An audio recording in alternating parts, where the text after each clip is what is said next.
Okay, guys. Hi, is this working? Yes, it looks like it's working. Hi, guys. So, as you can tell from the thumbnail, I have no idea what I'm doing. Can you guys hear me? Is the volume okay?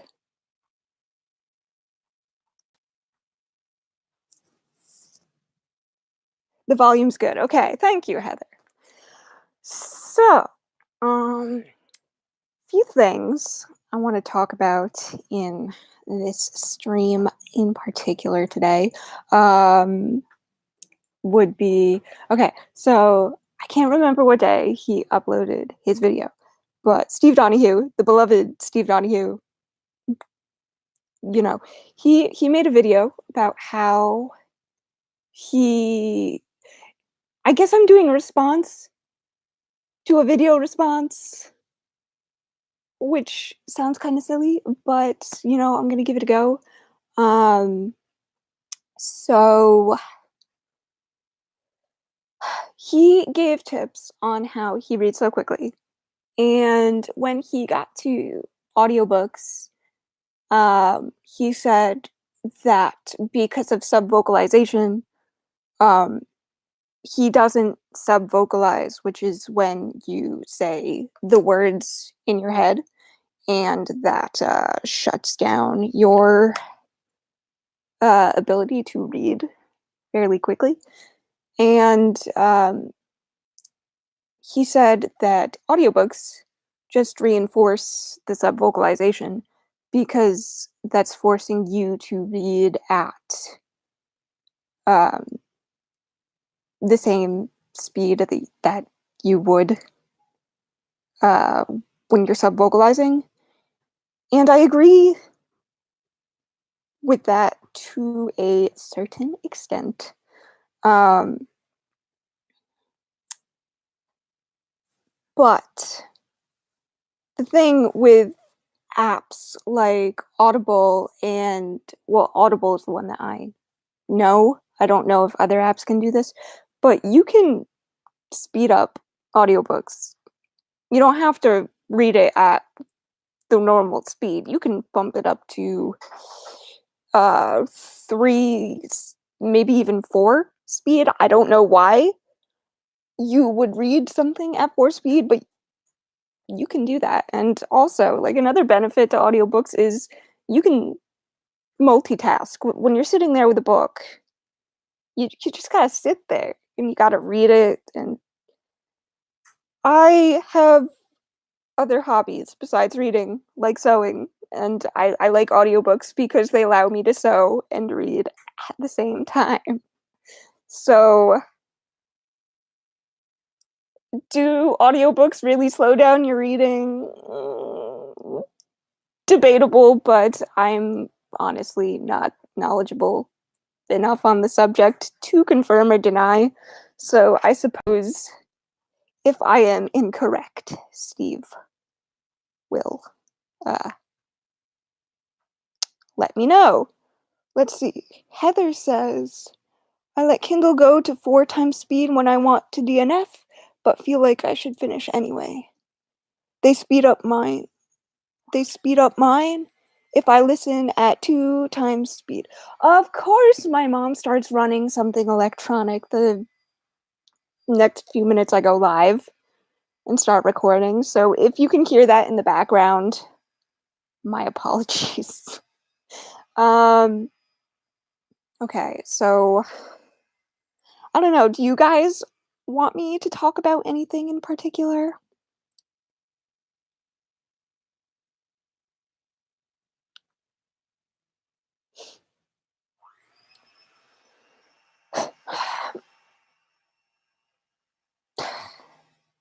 Mother. I forgot my mom was going to be home today. I thought this would be a good time to go live because I'd have the house to myself. But foolish me forgot that she's home on Fridays and has to cook for an event tonight. So sorry about the noise in the background, guys. That's my fault. I should have accounted for that. I only listen to audiobooks when I'm multitasking. Yeah, that's fair.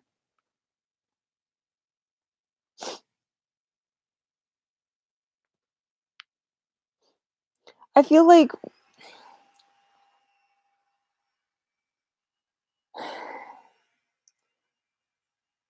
with audiobooks, um, sometimes the narrator can make the story more enjoyable too. Sorry, HD, to put it in food. Merry Christmas, Peter! Hi! Talk about why you choose self-publishing. Okay. Why I chose self-publishing. One,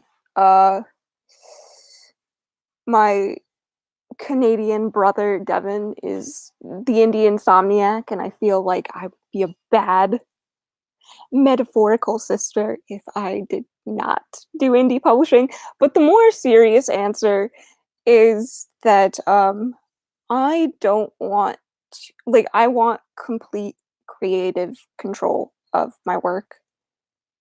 And with traditional publishing, you sign a lot of stuff away potentially that I would rather not sign away. And so indie publishing gives me the full creative control I want. I can choose my cover, I can choose my editor, I can choose everything, and everything is within my control, and it makes me feel better. And for I'm sure you all know that I'm a nervous wreck as it is. So I can't imagine what I would be like if I signed my stuff away, you know, to a publishing agency where they're like, nope, you can't do that. Nope, gotta change this. So yeah, that's the long-winded answer to that question. How's everybody doing today?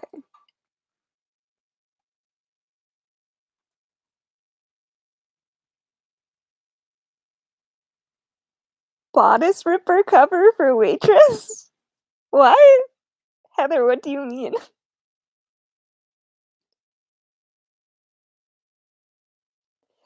You've decided to return to BookTube for litmus? Excellent, Peter. Excellent.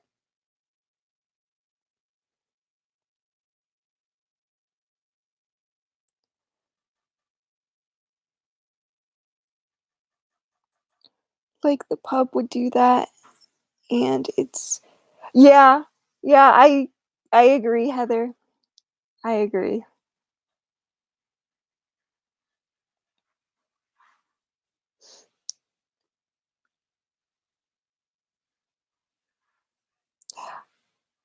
Hi, Katie. Hi.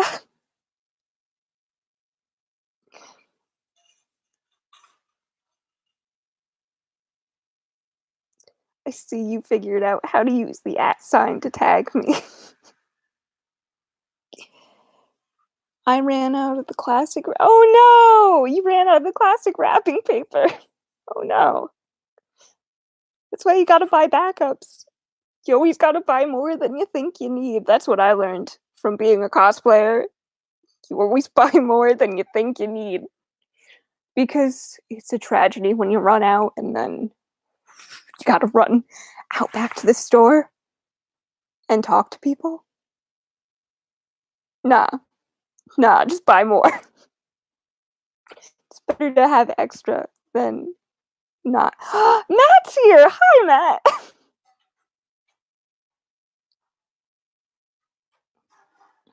What's going on with you, Matt? Haven't heard from you all day, bro.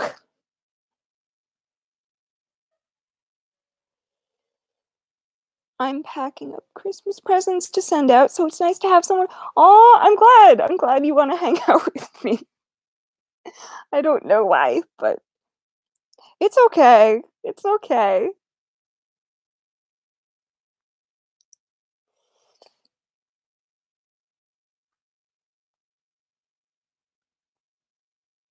Matt, do you want to join me on here? Do you want to join in on this chaos? I can see if I can send you a link. No, no buts. No buts. That is not family friendly for the YouTubes.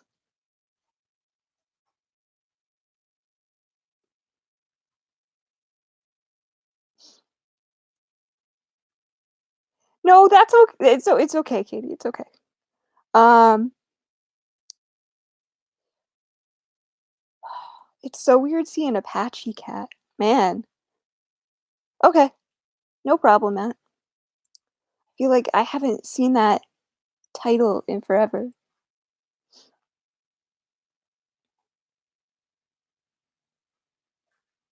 No pressure if you can't, bro. It's okay.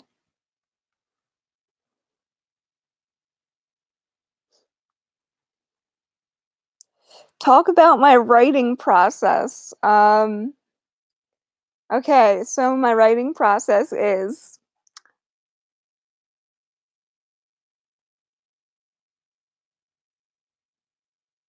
you can't figure out how to change your name on YouTube?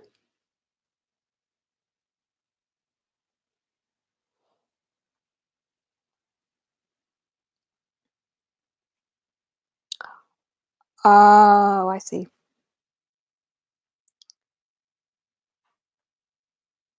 Huh. Well, that's interesting. Um, well, okay, so my writing process is I open up Scrivener and then I type whatever comes to mind because the scariest part is opening a brand new, fresh Scrivener document, right? And there's nothing written, and you're just staring at a blank page. And nobody likes a blank page, so you just gotta put words on it as quickly as possible. They don't have to be good words, they just have to be words so it's not blank anymore. And then you throw it on, and then you keep going, and then before you know it, you have a story. Rant about Nano? Okay. Nano, I'm getting a text message. Oh, hold on.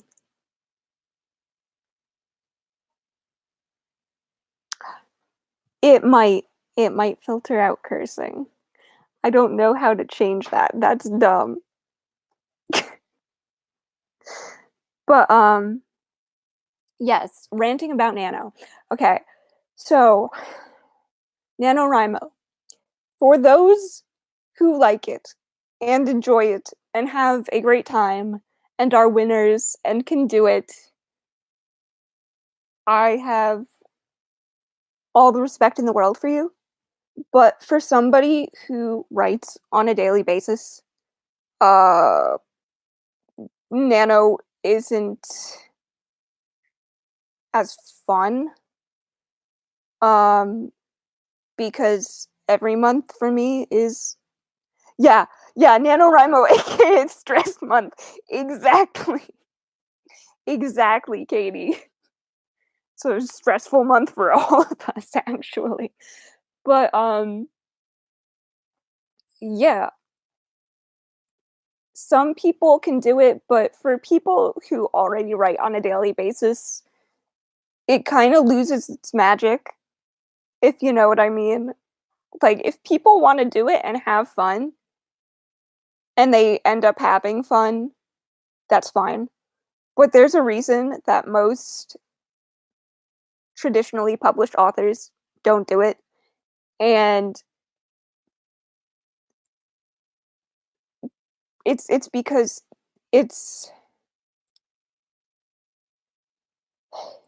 it's a good way to form a habit of daily writing, but it is not good to form a manuscript that you want to make sense.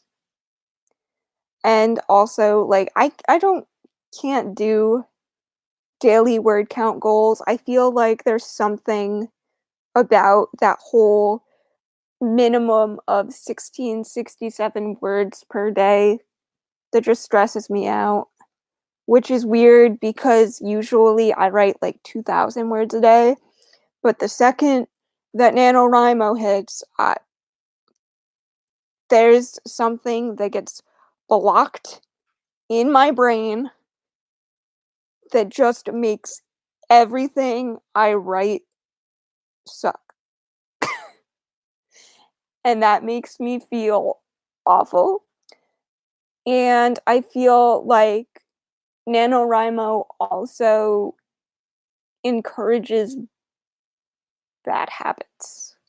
Like, I will write words just to fill the quota, and that's just not a good way to write. It enforces bad habits, and a lot of the advice that the NaNoWriMo website gives is it's not good, folks. When did I discover Full Metal Alchemist, and who is your favorite character? Okay. Okay. Mom, stop, please. Mom, stop. Okay.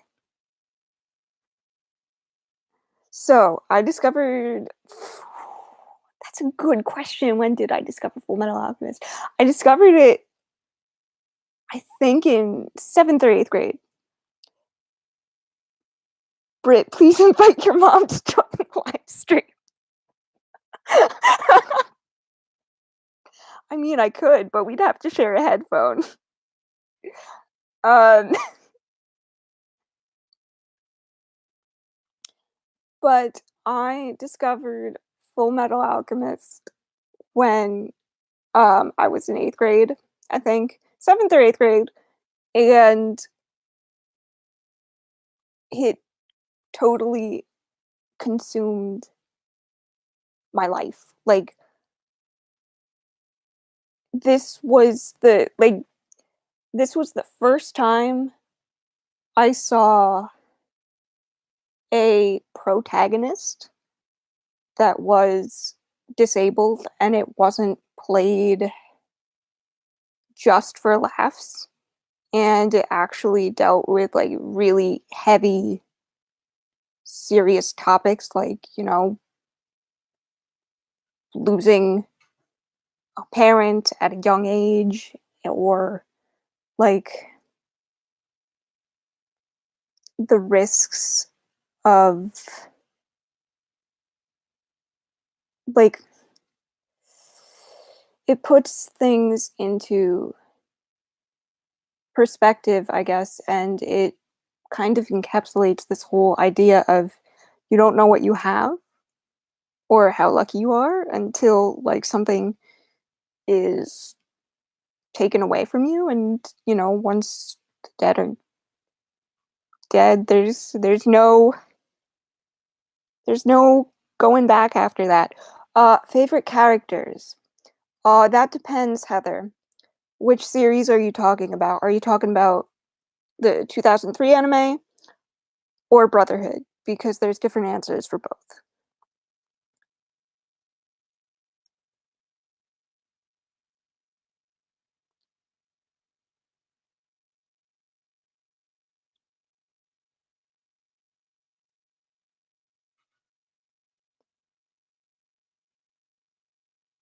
The TV show. Okay. I'm going to assume that you're talking about 2003. Um, Everybody's answer is usually Ed because, he's the main character, so I feel like that's the obvious answer. I really, really like Mace Hughes. Um, Everybody loves Hughes. But if I had to choose a favorite that wasn't, the main characters, I'd probably choose Roy Mustang.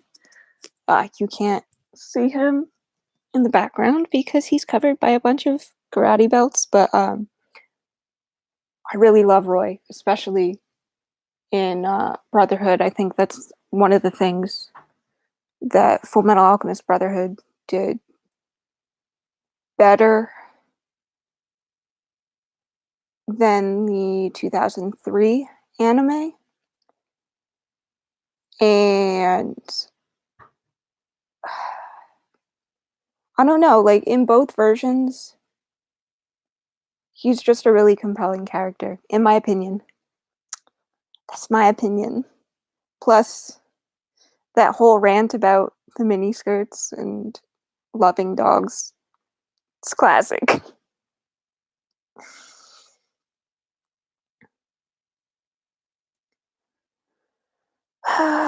Okay, what else, guys? What else? What else do you want to chat about? Devin makes this look easy.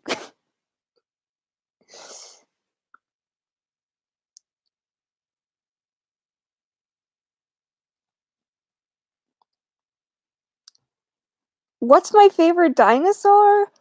A raptor, obviously.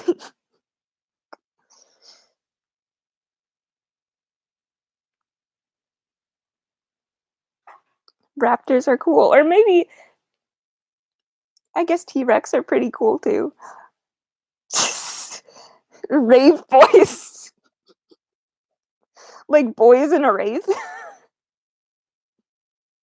I know what you meant.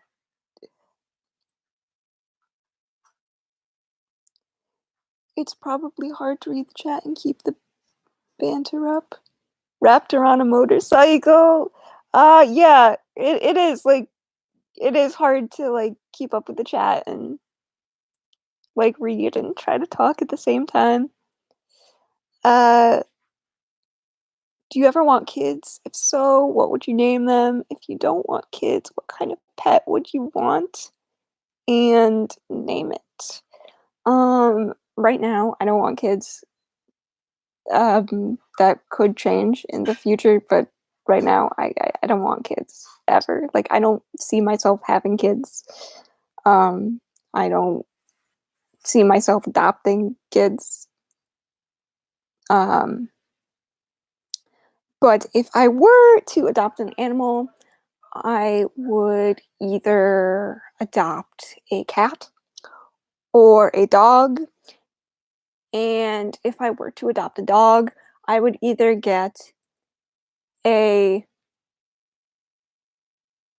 Pomeranian because they look like puffy Cheetos, and I would name it Cheeto, or I would get a beagle and name it Daisy. We all know why. Ah, yes, the Superman dog. I would also get a pit bull and name it Dog. Because no name dog.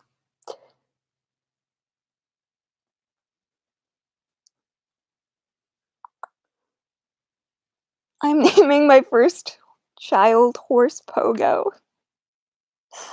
Pogo, interesting. I don't know why Daisy, but it's fun.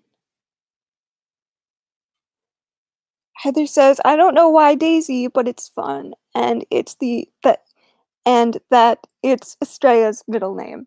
Yes. I would name it Daisy because that was the name of John's dog in John Wick. And if Devin's here, Devin, you're in my house now, and you can't hate on John Wick because you're in my house.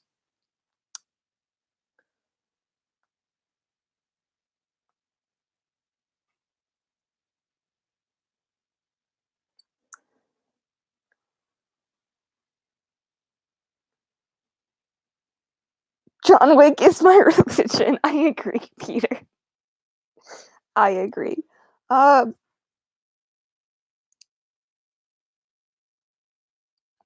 are you saying? Doge? Doge? Is that what you're saying?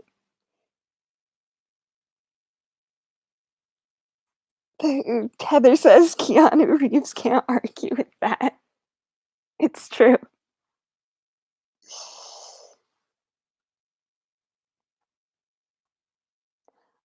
Um, DOG. Oh, I see. Doge has tea. Doge has tea cheeseburger. Is that still a thing? Like, is the I can has cheeseburger still a thing? I thought that like died along with MySpace. Dog. Peter Clark. Peter, you're bringing I can has cheeseburger back. Well, good, because that's definitely something that this world needs. Unless you're bringing back MySpace, because I mean, poor Tom's got to have some kind of friend, you know.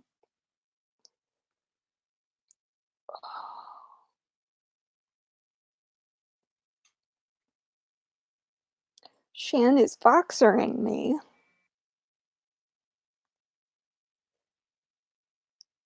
She should be here. Bringing it back, yeah. Ah, now that I see Septa's in the chat, do you want do we want to talk Thrones? Do we want to talk Thrones theories, guys? Is that allowed?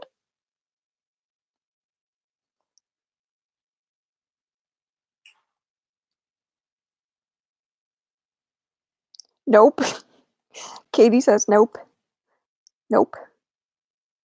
Favorite character in Game of I don't have to answer that question. We all know who my favorite character in Game of Thrones is. Septa says he's about halfway through Fire and Blood. What? Um,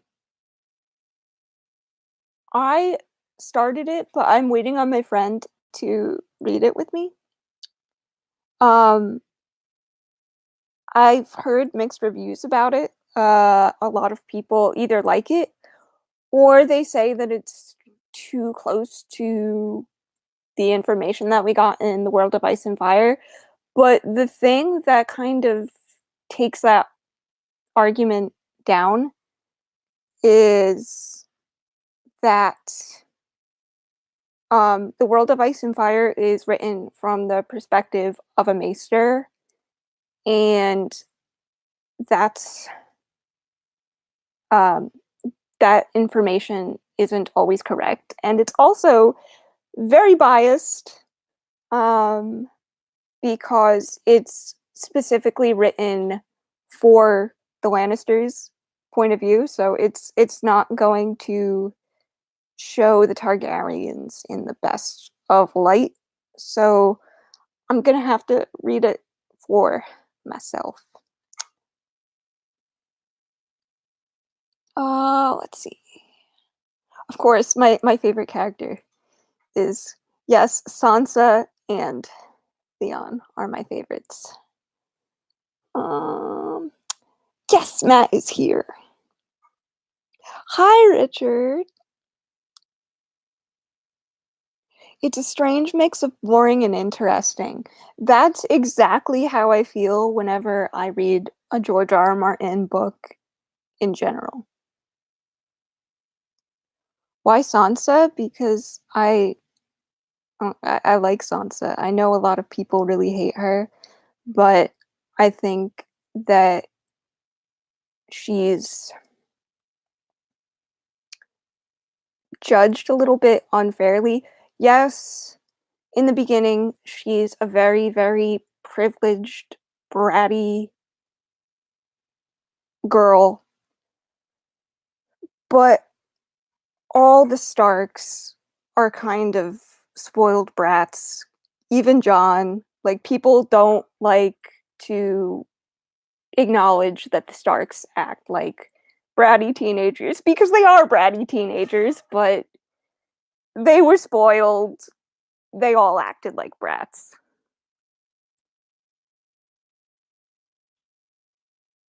I just generally hate naive people.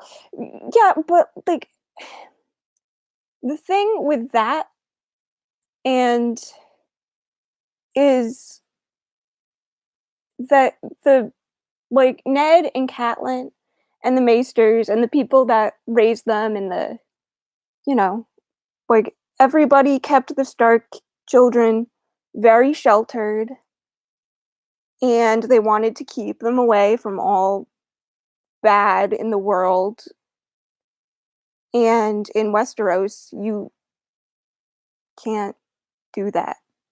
Like,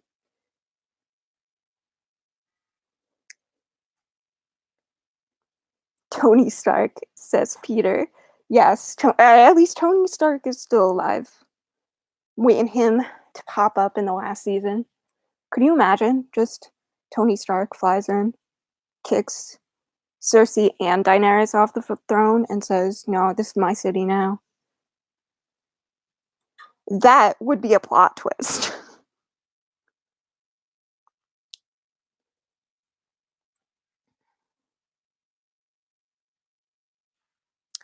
Theon is good. He Matt says paper. Matt says Britt can has lots of burger. Um, Richard says, I love Theon though, especially in the books. I agree. Um, he's always been my favorite. In the books and the show. Though I did first start watching the show, and I think um, a lot of my I think the people that do generally like Theon like tend to like Alfie Allen's portrayal of him, because I think it's a lot harder to sympathize with Theon in the beginning of the books because we're not in his head, so we don't know what he's thinking. But when you're watching it on screen and you have facial expressions, it's it's a lot easier to sympathize with him because when you read the books, it seems until we get to Theon's point of view chapters in A Storm of Swords, I think that's when it first pops up. Um, everybody's like, oh, he's cocky, he's arrogant, and then we learn that, he's kind of compensating for his lack of belonging, I guess. I like how Edward had a different man each night at high tables, so the kids had a good perspective on the castle as awoke. That's true.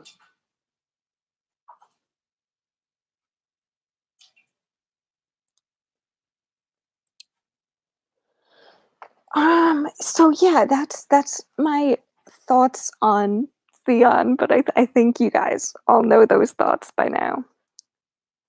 Richard says, for me, it was easier to sympathize in the books because you read what's going on in his head and understand his motivations. Um, yeah, that's true, but I think while Martin is very good at characters, and characters definitely are his strengths, I think Alfie Allen's subtleties in like the facial expressions and the movements that he gives Theon, like that whole scene in the second episode of season 7 when Euron attacked the ship and Euron had Yara in like held hostage and had that axe to her throat. There wasn't a word of dialogue from Alfie Allen, and you knew exactly what was going through Theon's head, and he didn't need dialogue. And I think that's what really encapsulates a good actor. If they can portray a scene well without any dialogue, uh, then that's the true mark of a good actor. Richard says, for me, yeah, I read that. Alfred Allen. Um,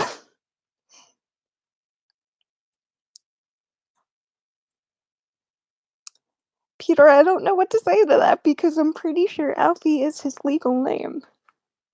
I don't think his full name is Alfred, but I mean, there's probably an Alfred Allen out in the world somewhere.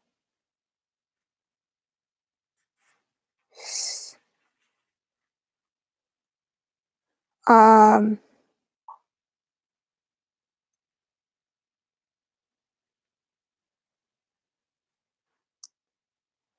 Alfredo Allen. That's that's quite a name.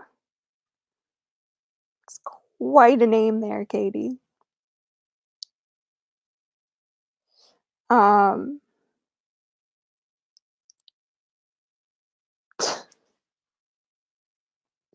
you guys are ridiculous. Has it really been 36 minutes already? Wow. Um, okay. So Lily Guys, stop. um,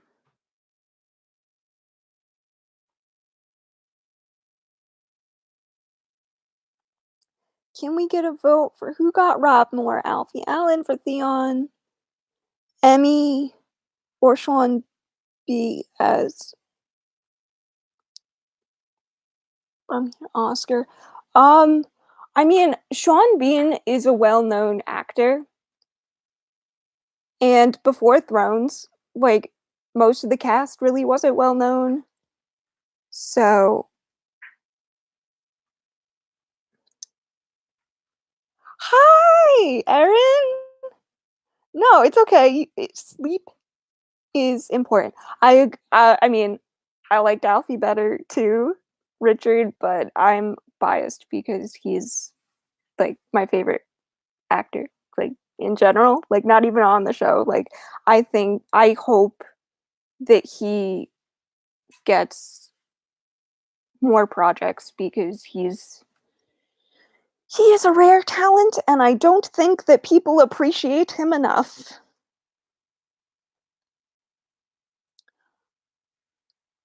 Um so what's up, Erin? How are you? How was your nap? Did you have weird dreams in your nap? Um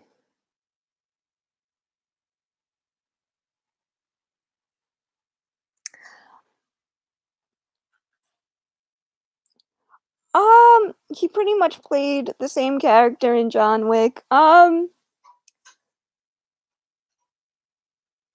Yes and no. I feel like there's like Yosef had no problem killing in cold blood, while Theon definitely like has issues with murder. I think there was a lot more conflict when it in that aspect when it came to Theon. Like even when he was beheading Sir Roderick, um, you could tell that he didn't want to do it.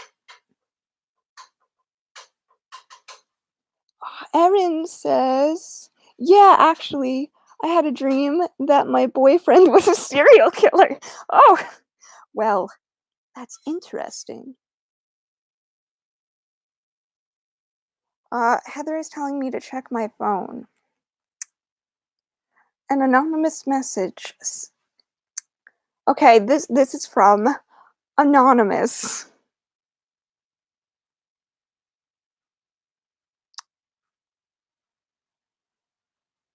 Yeah, he was shamed in it by his father in the same way.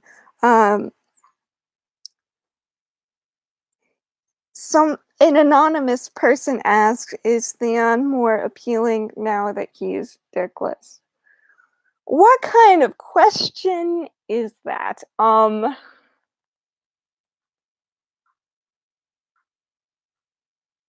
No. I think it humbled him quite a bit. Um,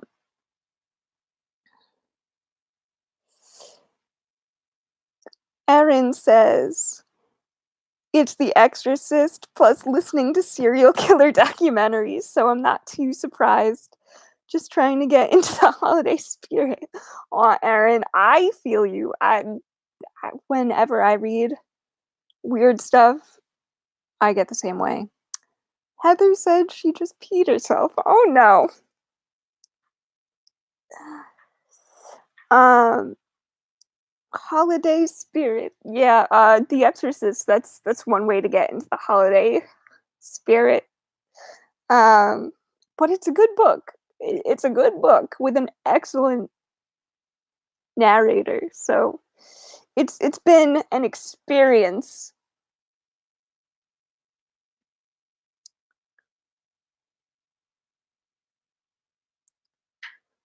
Um, but Katie asks, will they both slap someone with a fish? Um, I think that's something that's purely reserved for the classic film, the beautiful art that is Plastic 2014. If you have not seen that movie, you are missing out. It's great if you watch it in the right way. Bye, Septa. Thanks for coming.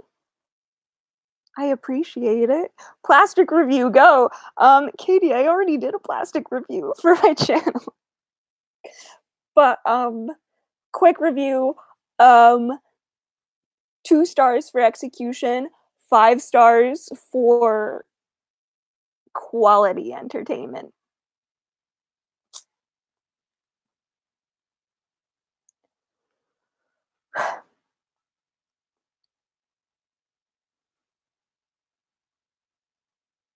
That movie is so bad, but it's so good. It's such a delightful thing to watch because it's just so terrible.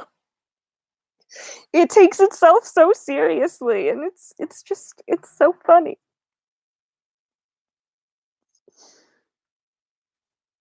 The heartbreak on Yates's face when Sam throws the wallet at him. A plus. Katie asked, "Do you ever watch the D&D Voltron episode yet?" Yes, I did, and I live texted you while I was watching it. It was hilarious when Shiro was like, "I want to be a paladin, always paladin," and everybody was like, "You already are a paladin." It's all good,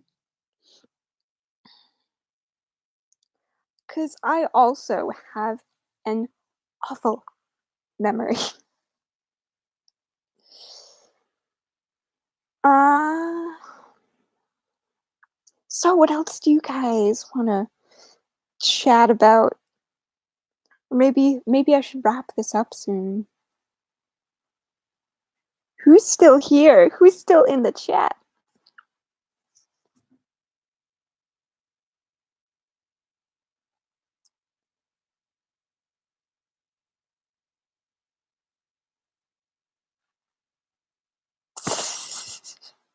It's all good, Katie.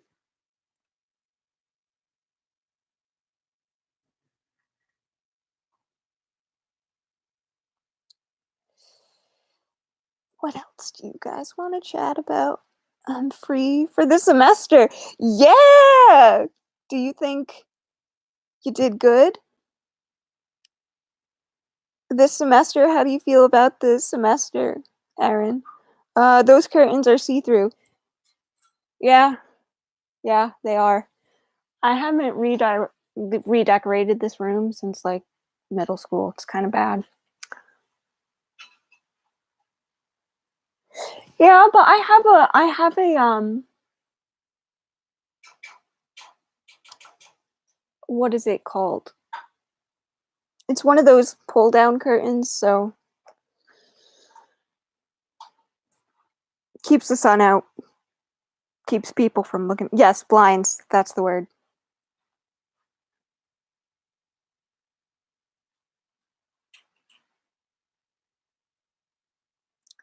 Aw, really?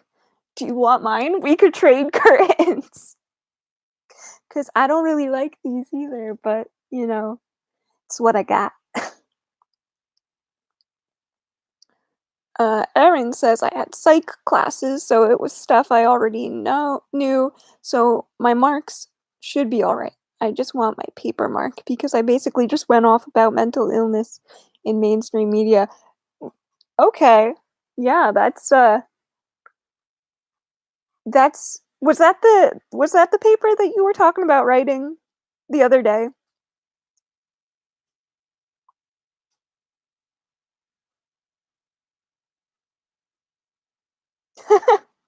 Well, I hope that you do wonderful in it, and I mean, got a bunch of source material, so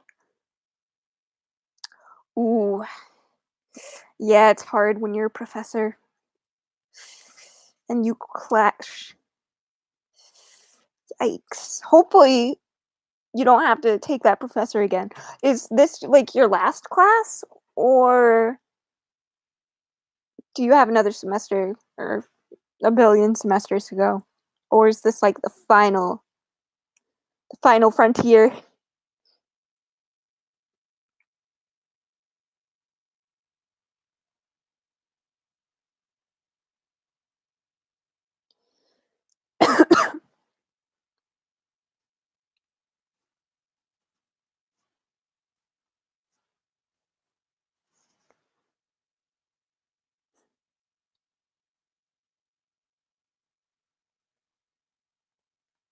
Peter, are you still here in the chat?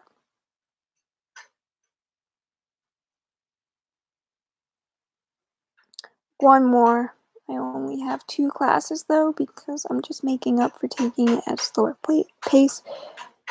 It's a thing, but I have to take religion, so I don't. Ooh. Yeah. That's gonna be yeah, that's. I don't know what. Well, I know why. Okay. Um.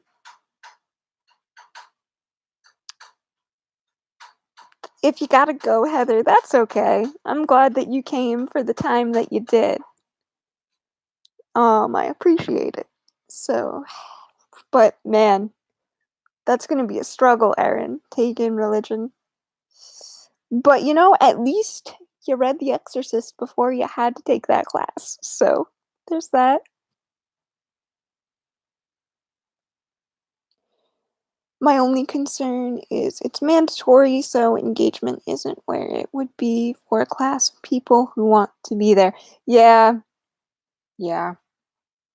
That's the thing about mandatory classes, is they make you take them and nobody wants to be there.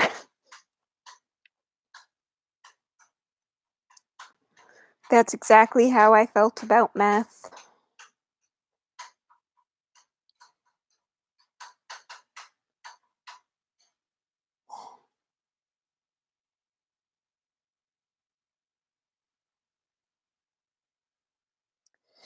Why do they even have mandatory classes?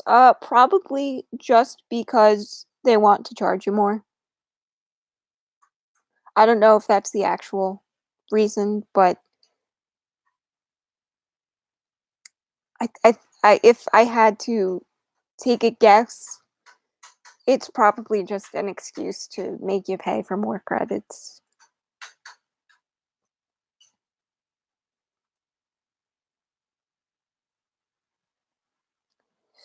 It's how it was in my women's studies course, and all it ever went back was to I think so that's I think so that there's a general baseline. It's a transfer course in my case. Ooh. Yeah. I mean, the credits count at university, so that's good, but also it sucks that you gotta take them in the first place. You could spend so much more of that money on books and things that you actually like and find fulfilling in your life.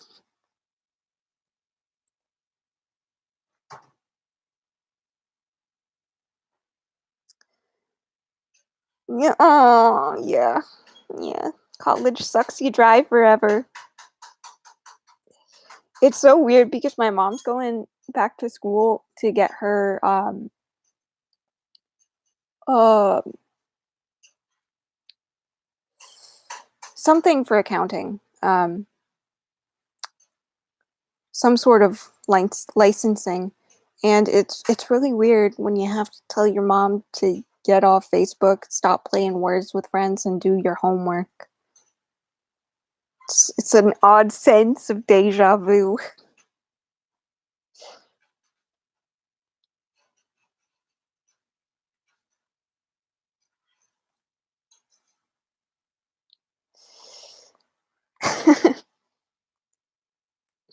That's my mom. She's addicted to Words with Friends. She loves Words with Friends. That's what she does all day, every day. Whenever, she gets a really good score whenever she cackles. It's actually quite frightening how seriously she takes that game.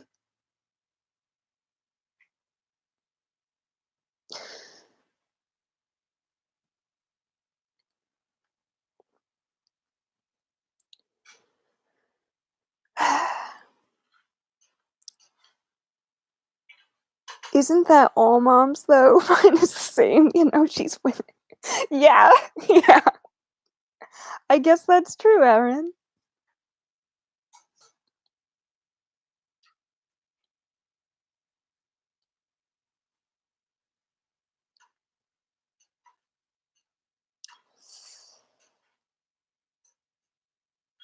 Does anybody have like holiday plans or like New Year's plans or anything like that?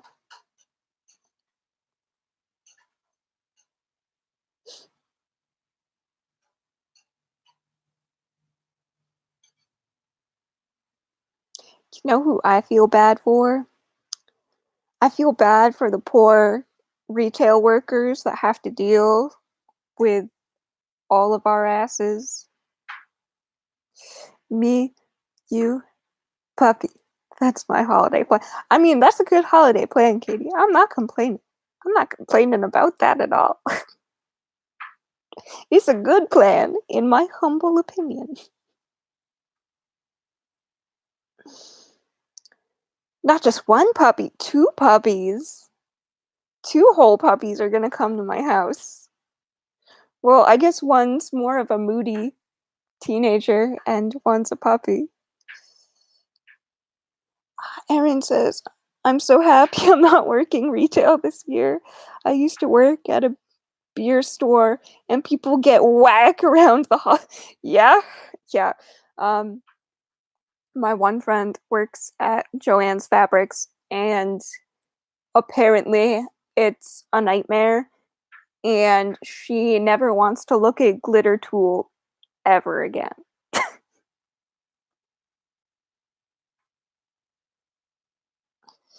Yeah, people become so rude around this time of year, like whether you work retail or if you like own a business and people start making demands of you.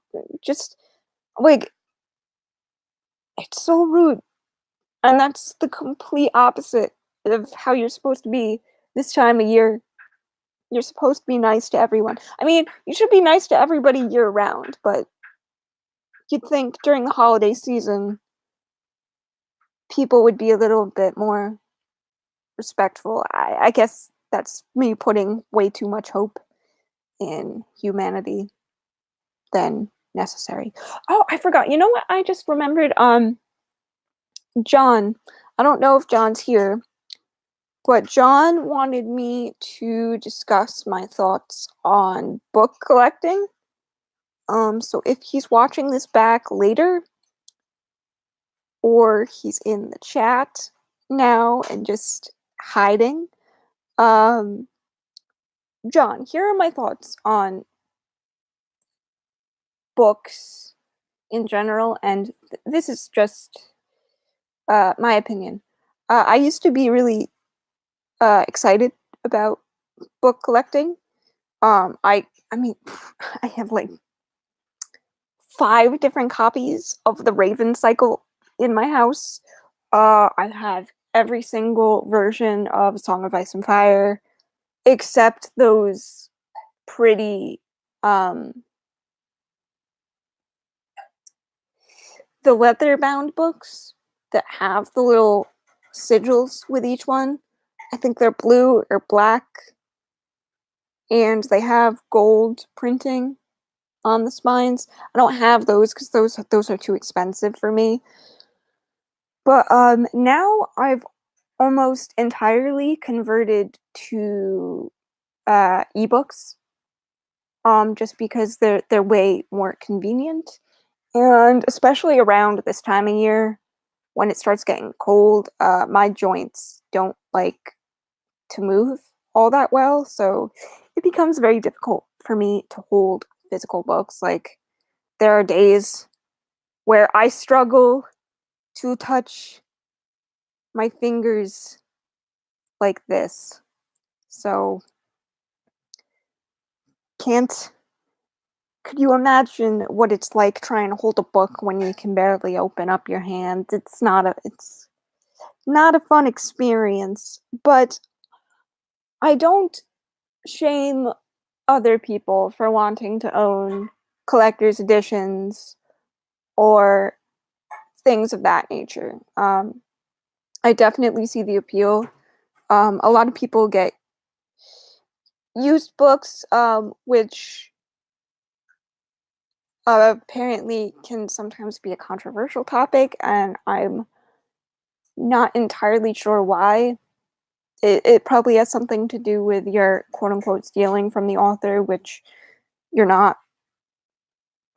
You're still promoting it by having that book in your possession, so you're paying the author in uh like by just talking about it, basically. You're spreading the word, and some people can't afford to buy brand new books all the time, and that's okay. Me personally, I don't buy a lot of used books. One, because I've mostly gone entirely digital, and two, I'm very, very, very, very, very, very, very, very slightly, possibly, like a bit of a germaphobe. So if I don't know where a book has been, that makes me really uncomfortable, and I don't like it, and I feel like I have to sanitize it, and like I don't know who's touched it or done what with it, uh, no shade to anybody that loves used books or secondhand books or anything like that, but they're not for me. I'm a bit of a spaz when it comes to that. Katie says, Merry Christmas, now work overnight to give me my effing order. Yeah, basically. Erin says, I can only imagine working in another form of retail, like a clothing store or something. Yikes. Erin says, I feel a lot of the same things except the used book thing. That's fair. And again, like, no, there's nothing wrong with people wanting to buy books secondhand. I'm just a paranoid, nervous wreck.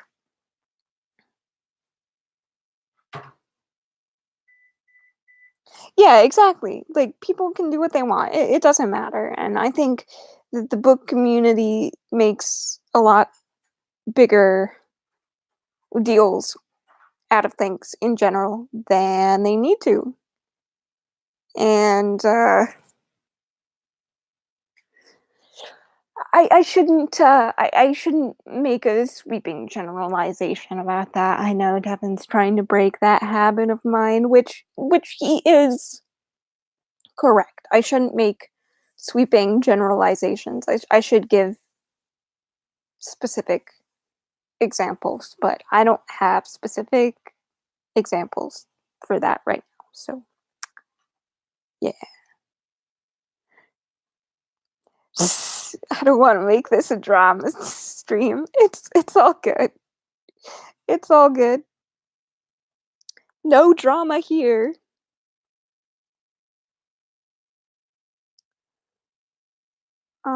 Let's see.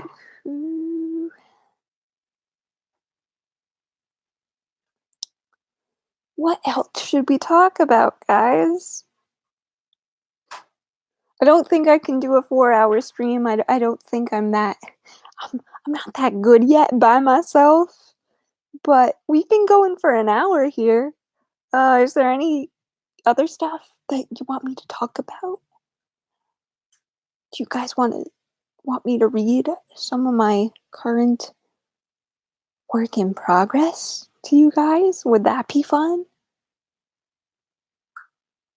It's really rough, so it's not going to be like amazing writing, but I could read you guys the first chapter of the thing that I'm working on if you want.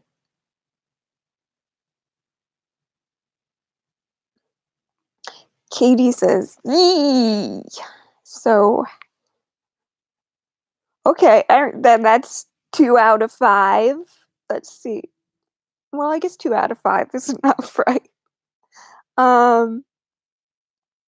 It's really rough, but I'll stay the whole time. Yep, I'm in the car. Go for it. Go for it. Stay the whole time. Yep. Oh, thank you, Heather. I appreciate that. Let me pull up my work in progress and read that to you guys.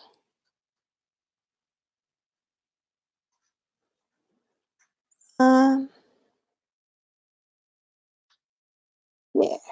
Okay. Okay, I'm pulling it up now, guys. Okay.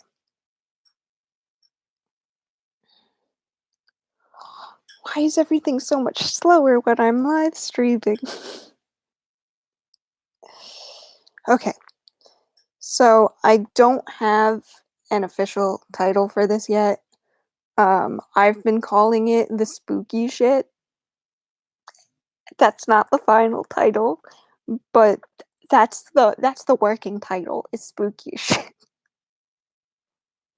Okay. So I'll give you the first 3 pages, and like I said, it's really rough. Don't judge the writing too harshly. I know it needs some work, but this is only a first draft. Okay. The box hit the ground with a thud. My cat's tail puffs as he hisses because I've disturbed his afternoon nap by allowing the box to fall. Thankfully, it's the one full of clothes and not the fine china. Sorry, Toby. His yellow eyes lock on my feet and his feet from his new hiding spot under the couch, and I have to sidestep to avoid the wrath of his claws. It's not my fault the box fell. I'd be more sympathetic if I wasn't so sick of the seemingly endless tower of boxes myself. Now my patience has waned, and I can't even be bothered to listen to my cat's complaints. That's the last of mine. Kevin adds another box and scribbles his name on all 4 sides with a black Sharpie marker. My brother is tall and always looks like he's ready to go play a baseball game, even in the dead of winter. Oh, good. I tuck my hair behind my ear and pat his face with the other. Now you can make sure Annie is actually packed. Kev shoots me a look and scratches the back of his ankle with his foot.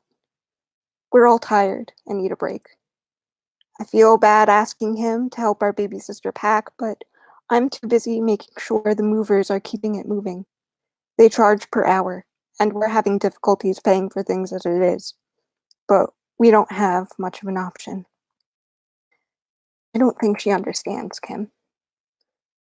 I know. My face softens a bit. She's 6. I don't expect her to understand.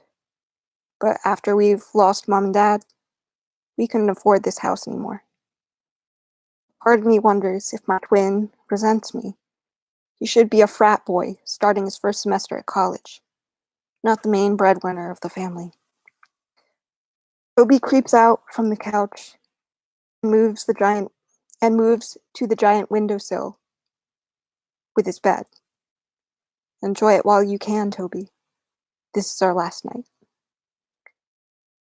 It looks so peaceful in the window with the setting sun casting shadows on the ground. The movers pick up the couch. 2 men on either side shuffle across the floor.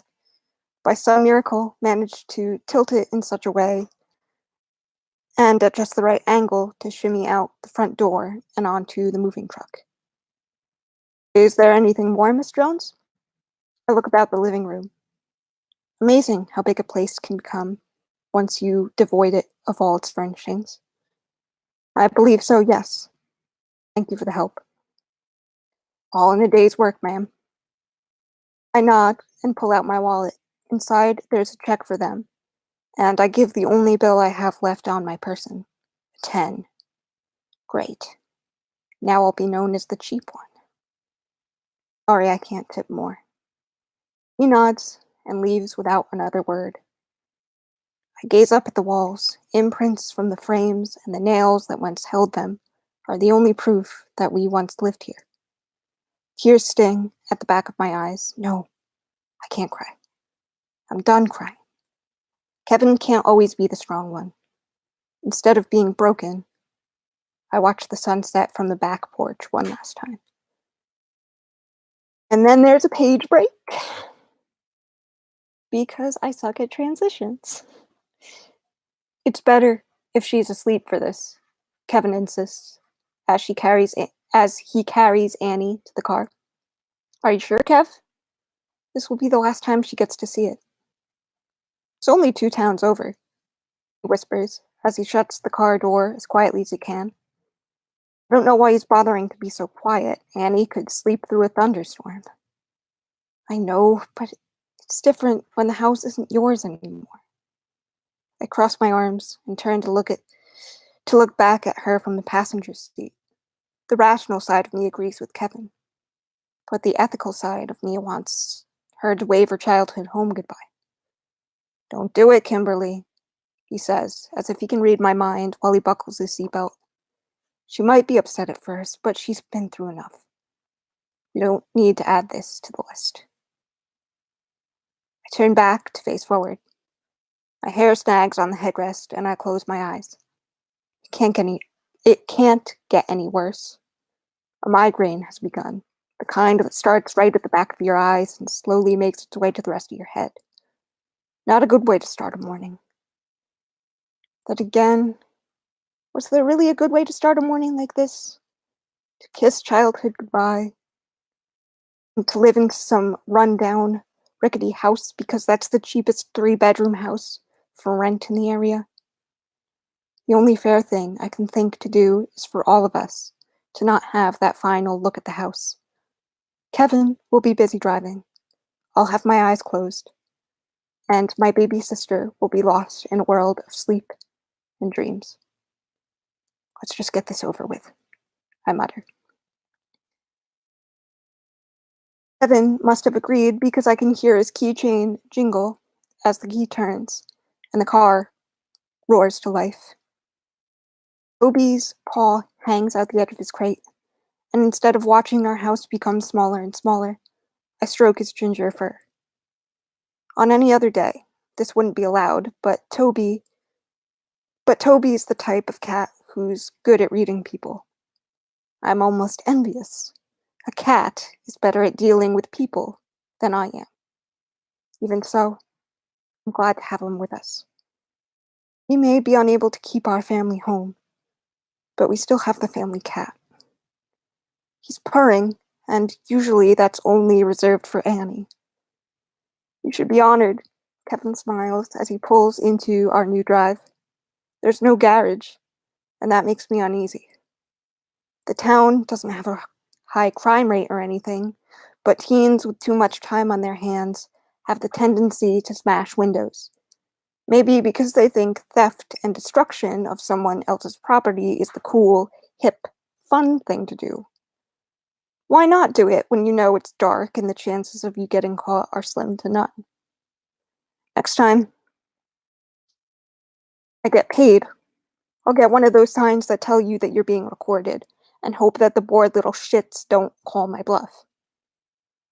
Home sweet home, Kevin murmurs as he steps out the car. The last we saw of this place, the roof had lost some shingles. Someone must have done some maintenance because it's been repaired. Good. One less expense for me to worry about. I open the door and see the cat and set the cat carrier down on the concrete before I get out to stretch my legs. Annie is going to think we live in a castle or something. I laugh as I gaze up at the house. It's an old school Victorian house. The roof is triangular and pointed, and there's a long porch that begins at the steps and stretches all the way down to the back. Or she'll go hunting for Dracula. Oh, stop. You'll scare her if she hears you talking like that. Toby mews in the crate. I pick him up and walk up towards the steps. All right, Toby. Why I feel the need to reassure him? I don't know. Maybe I just need to reassure myself that everything is going to be all right. Pass Toby over. I'll hold him while you get the keys. There's a fireplace in the living room. We've never had a fireplace, but I've always wanted one. The movers did a enough job with the furniture arrangements, but this place still doesn't feel like home. It's like we've moved our old furniture in, but we're intruding somehow. Our family may pay rent on this house, but did that really make it ours? And then there's one more page break. Let me check the chat real quick. Okay, nobody said anything. Okay. Okay, so this is the last stretch of the first chapter, guys. If you're still with me. Kim. And he tugs at the hem of my shirt.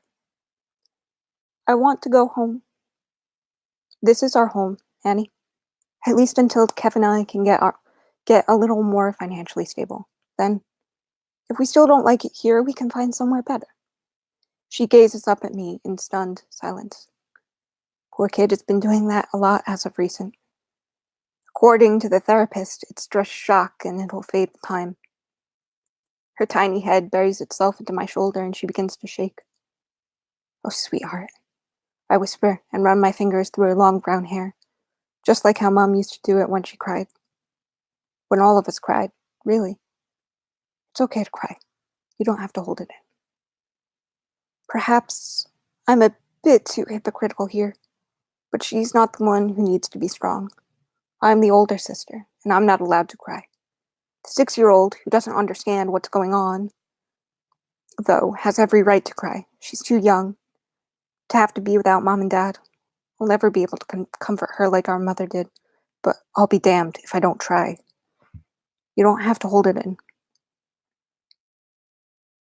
My voice cracks and tears run down my face. This time, I don't stop myself. I hear Kevin set down a box in the kitchen, and then his arms are around the two of us. For the first time since the funeral, we all cry together. My bedroom feels like an icebox. We were warned that the house was drafty, but this seems a bit ridiculous. I put the box down near the bed and walk off to check the window. No cracks, no draft. Weird. The heat just needs some time to kick on.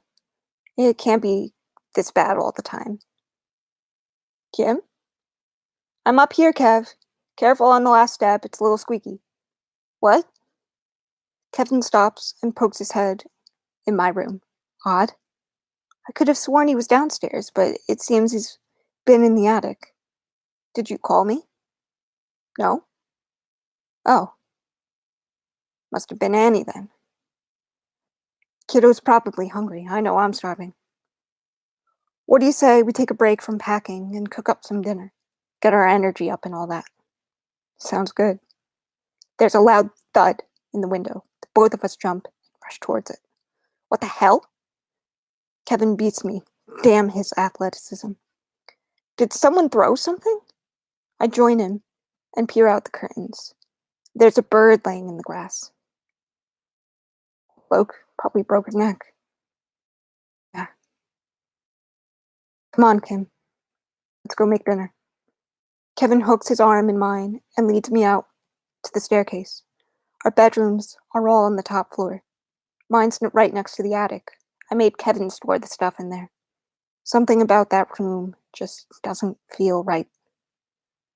Death seems to follow us wherever we go. Can't escape it. Kevin shrugs. We all go eventually.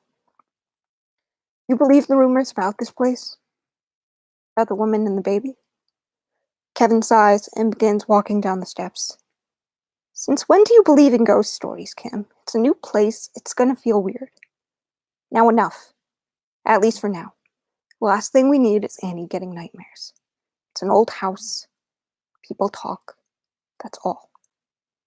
He's probably right. I'm being ridiculous. And that is the end of the first chapter, guys.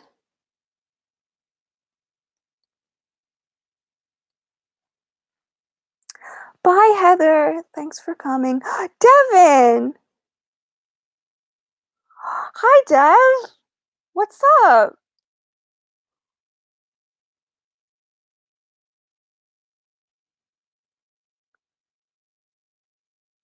Wait, I thought this was the Throne of Glass book reading. Huh.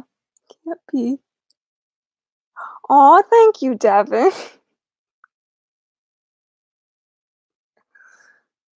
He's in my house now, so he has to be nice. Thank you, Aaron. I tried to be spooky. Dev, when did you come in? Did you come midway through? Cause that's awkward. Oh, well, once I get it a little bit more polished, maybe I can send it up.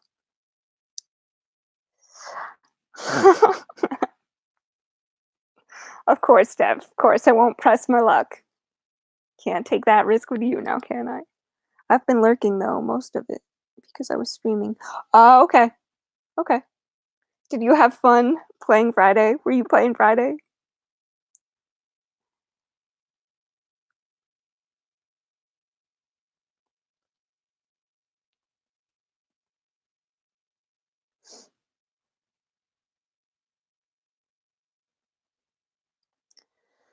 Peter says Devin be lurking. Yeah, I guess so, apparently.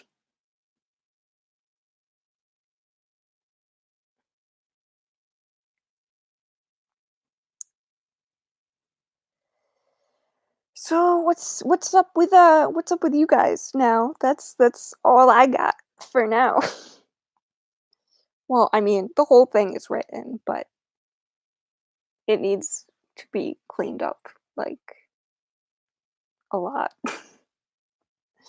You can kind of tell which parts are the ones that I wrote for Nano and the ones that weren't written for Nano because I throw in as many words as possible when I'm writing for Nano, and that's why I'm not officially participating in Nano next year because it just reinforces all the bad habits that I worked really hard to get rid of, and I'd rather not fall into. Stop! Devin.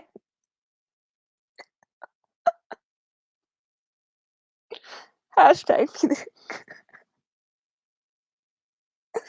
Devin.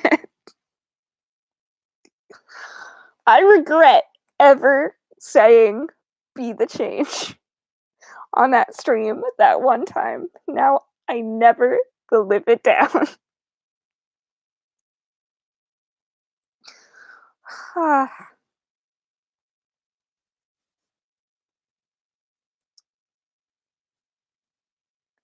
2019, the year of the change. I mean, hopefully, every year needs an improvement, and I mean,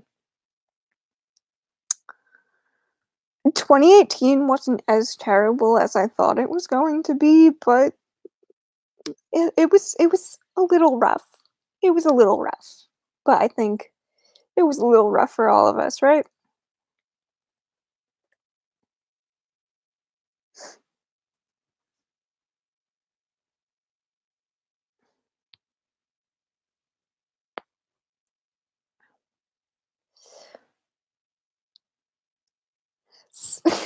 Devin, stop. You're awful.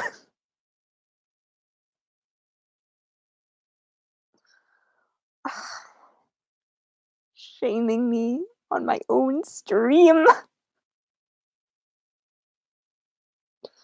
I guess I'm getting a taste of my own medicine, eh?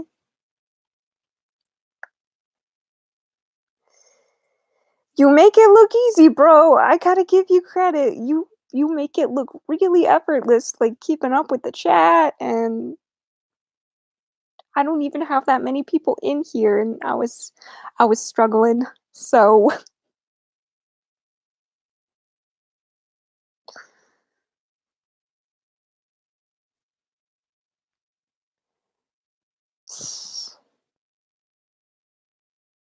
oh, you have two monitors? Well, that makes I can see how that would make things easier. Uh, Britt is the pillar of hope, the leader of freedom, and dare I say, the bringer of change. I really don't think you guys want me as a leader. I'd make you watch way too much John Wick.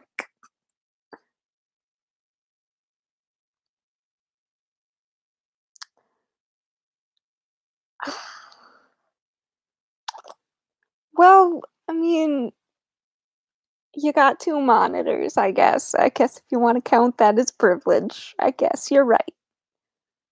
I'm too nervous to do a live stream myself, so I'm very impressed by your ability to keep it together.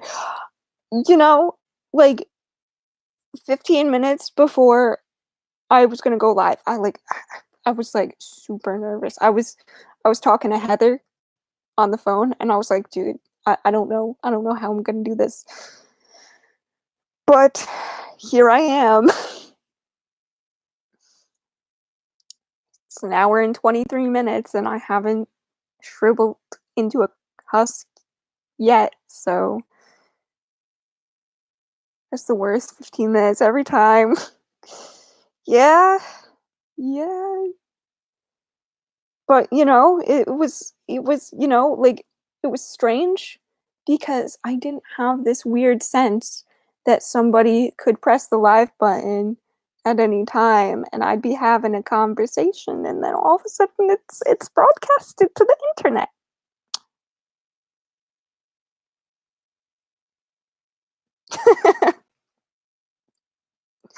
I'm only kidding, Devin. It's okay. Oh.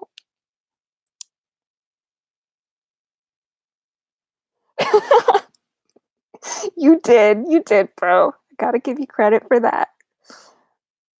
Erin says, but I'm also just afraid. You know, I was. I don't blame you because I'm an anxious mess all the time, and I second guess everything that I do. Isn't that right, Devin? Peter Peter says, if I did a live stream, the truth would be revealed that I'm not good at being person. I think you're good at being person, Peter. Um, though to be honest, there are days where I question where I question if you are not just like a GIF robot AI, like programmed to create hashtags and make appropriate GIFs.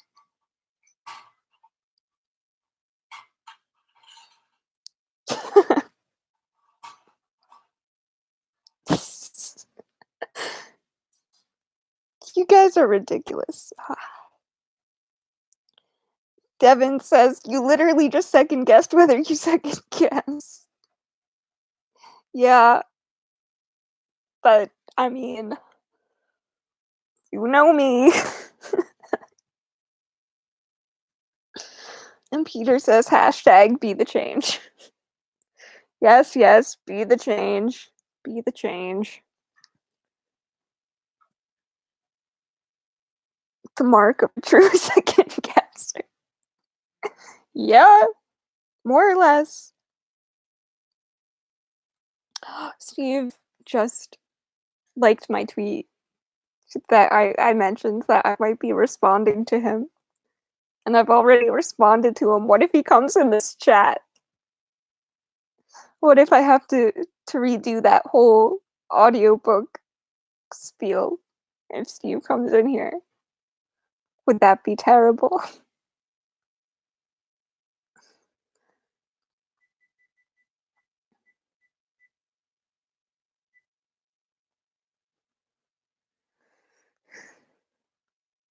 I got your back. Aw, thanks, Dev. I always know I can count on you, bro. You always ready to open a can of whoop ass if need be. But this is Steve, so I don't think you're gonna have to open.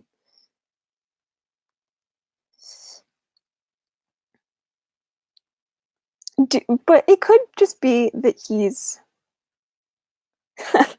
he'd be objectively wrong. I mean, there is a possibility that he just genuinely doesn't know that you can speed up audiobooks if you buy them on Audible, right?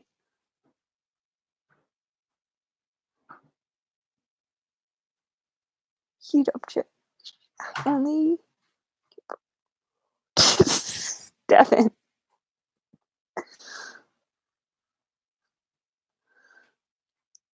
Is it censoring you, or is that you typing the censor? Is there a way that I can change that so it doesn't censor curse words?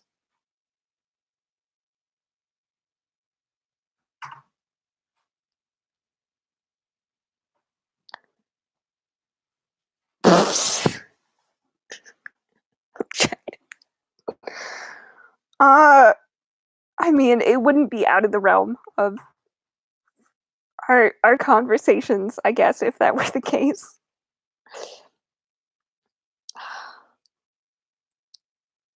I also tend to mumble, so since you heard objectively erotic, I don't blame you, Katie. What do you mean you failed, Devin? Devin, you never fail at anything you do. Hush.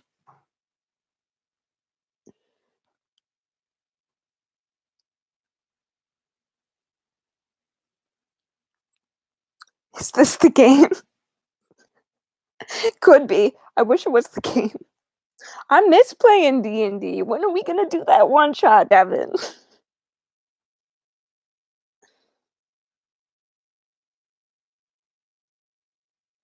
Read the previous message before that one. Britt, no! No, Britt, the change!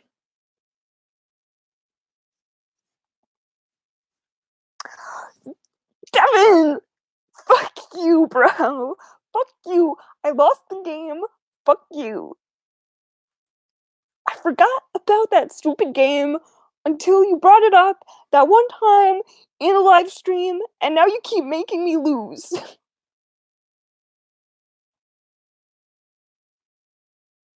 Can't believe you betraying me like this, bro. Stabbing me in the back, making me lose the game. I agree, Erin. We are all done for.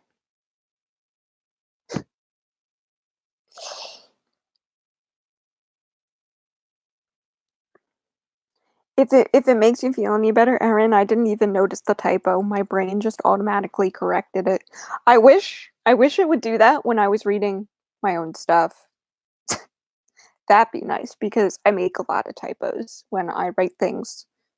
Or Scrivener just like automatically auto corrects it to words that I did not mean to write, and then the sentence makes no sense, and then I go, what the fuck does that mean? You need to film Vlogmas videos, but you don't have any inspiration? Devin, go to bed! You don't have to stay here, bro. Go to sleep.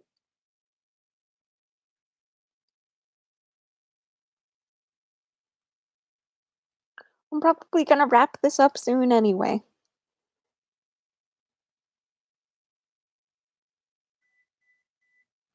The phone will be lurking in here while I sleep. Oh, okay. If that's how you want to do it.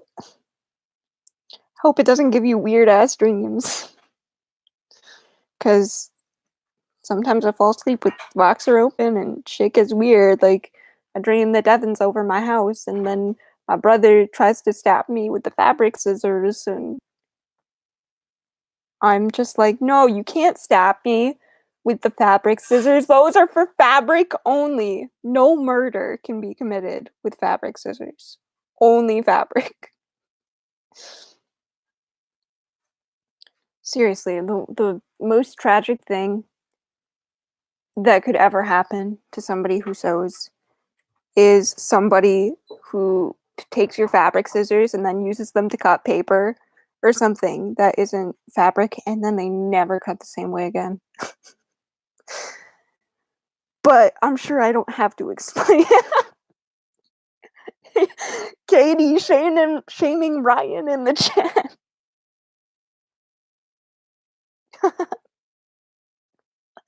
Oh no!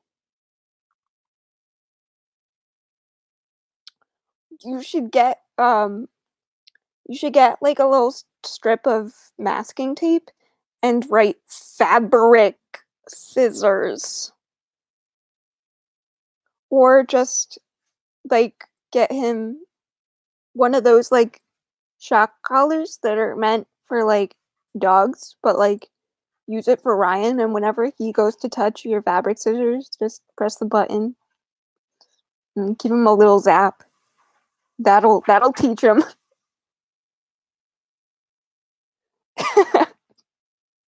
Don't use it on Bifrost or Loki though. Just Ryan. You can only abuse Ryan.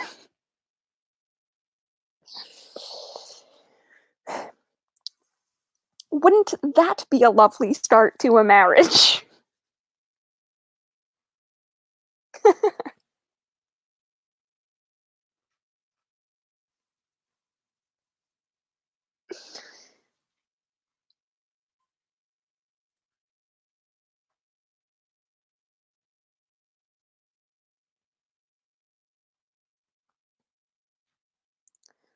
It'll be hilarious. It would be hilarious, actually.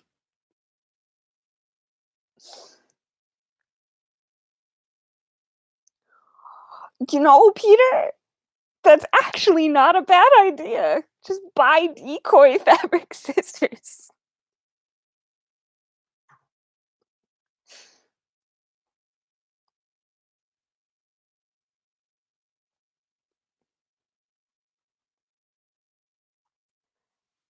How many scissors do y'all have? I have 2 pairs. Katie probably has more because she actually has an Etsy shop. So she uses her sewing powers for good, and I just use my sewing powers to make things for myself and not other people. So I guess I'm just a selfish bitch. 7, 7 pairs, really? Well, yours get dull real quick, right? Because cut like fleece and stuff, and that dulls the fuck out of scissors pretty quick. Oh shit! Don't knock your camera over, guys.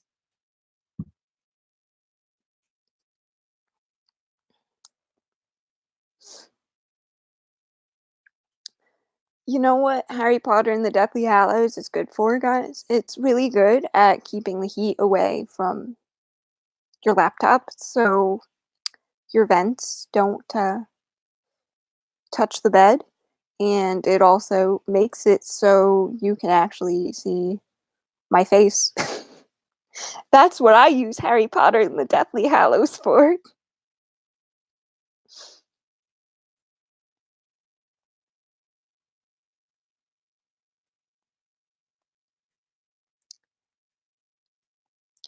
But yeah, if you ever need something made out of fur, Beta Raptor Creations on Etsy. Check her out. She does quality shit.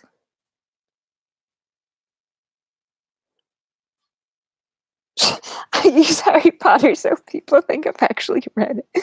You know, that's probably like 90% of BookTube, in all honesty.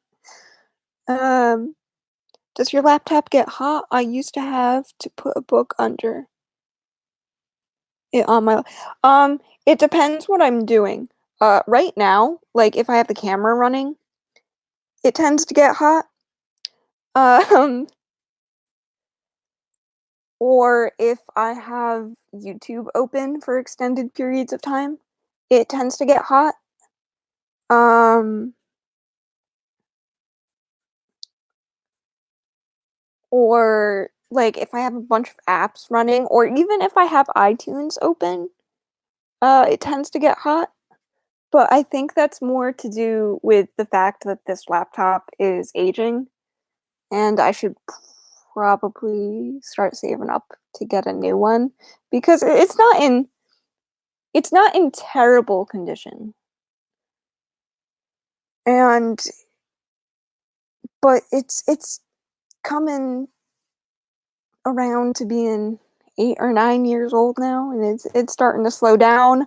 I'm starting to get that battery warning where it's like you should replace the battery soon.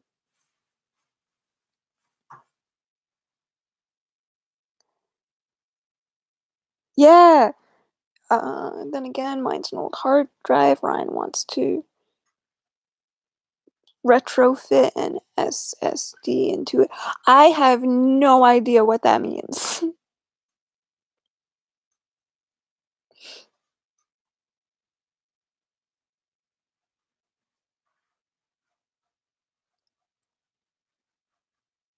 You know me in technology. I'm not good at it. Solid state drive, no moving parts. Oh, okay. Does Ryan know how to do that? Why am I impressed or surprised? He's like really good with technology. So I shouldn't be surprised. Guys, I'm so bad at technology that when I went to buy Assassin's Creed Unity the other day, I was like, why is it not like downloading to my PS4? Like I don't understand. Like I kept downloading, or no, I kept going to the download place, and it turns out that it wasn't on my PS4 because it was still sitting in the cart waiting to be purchased. And that's why I was texting Katie and Ryan, who are in the chat right now, and I was like, I don't understand. Why is it not here? Like I bought it. Like why is it not here? And Ryan was like telling me to do all this stuff, and I was doing all the stuff, and I was like, guys, it's still not here. And he was like, I don't know, and sending me a bunch of distressed faces. And like I was like, well, let me go check, and it was just in my cart the whole time. I guess I forgot to press a button or something. So in case you want to know how bad I am at technology, that's how bad I am at technology.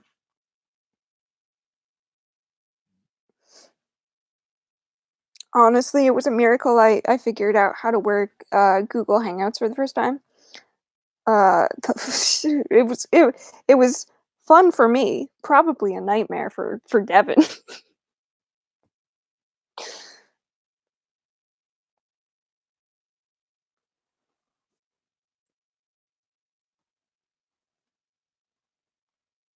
Though I guess in comparison to trying to get me to put together a character sheet for D&D for the first time, I guess figuring out how to work Google Hangouts is probably less of a headache in in retrospect.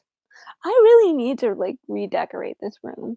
Like legit, I haven't redecorated it since middle school, and that's why I have a poster of puppies and kittens up there. I'm not tall enough to reach it, first of all.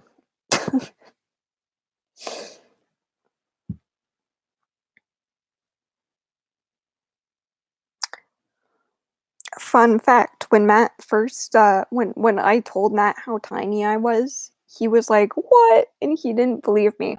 For reference, I'm 4'11", 5 feet with shoes. I am still sad about the futon too. If you can hear my mom talking to my dad, I apologize, guys. There's a lot of noise going on in the background, apparently. Yeah, I can't believe she got rid of the futon. Like that thing was with us for ages. Ages. There were days where Katie would be at my house for no joke, like 2 weeks straight. And her mom would like call and be like, "Do you want me to drop off like new clothes?" Or like pick up your laundry or something.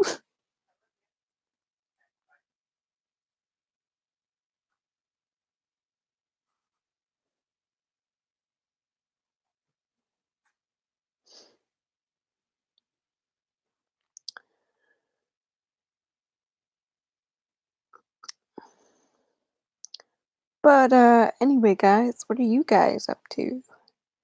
Erin, you still in the chat? Peter, you still here? But but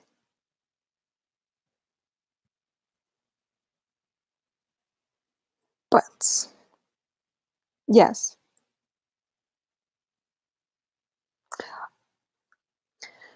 Well, what are you in the like? Are you just not in the mood to film, or are you just like burnt out at this point because Vlogmas ruins everybody's lives?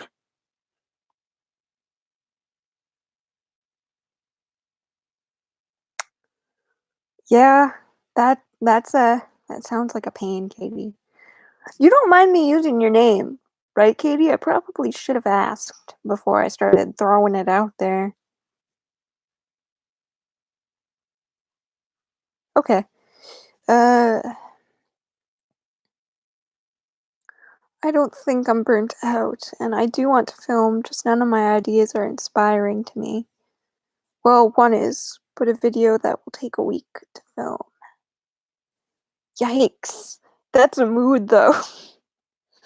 Um, I thought your Canadian authors video yesterday was really good, Erin. I mean, I'm not Canadian, but I also have not read many Canadian authors, and I probably should. Probably should do that. I've heard The Handmaid's Tale is apparently written by a Canadian, and that's a show that I've been wanting to watch, and it's also a book that has been on my TBR for like a million years.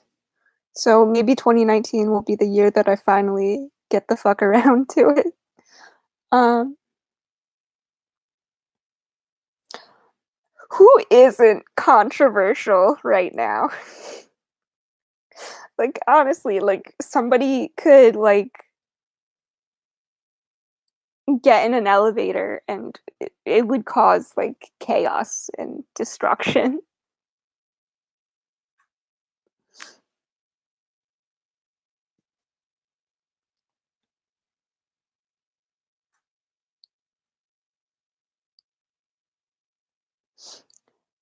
Why is she controversial? Like, not trying to, like, stir the pot or anything. I'm just genuinely curious. Spill the tea, Erin! Spill the tea!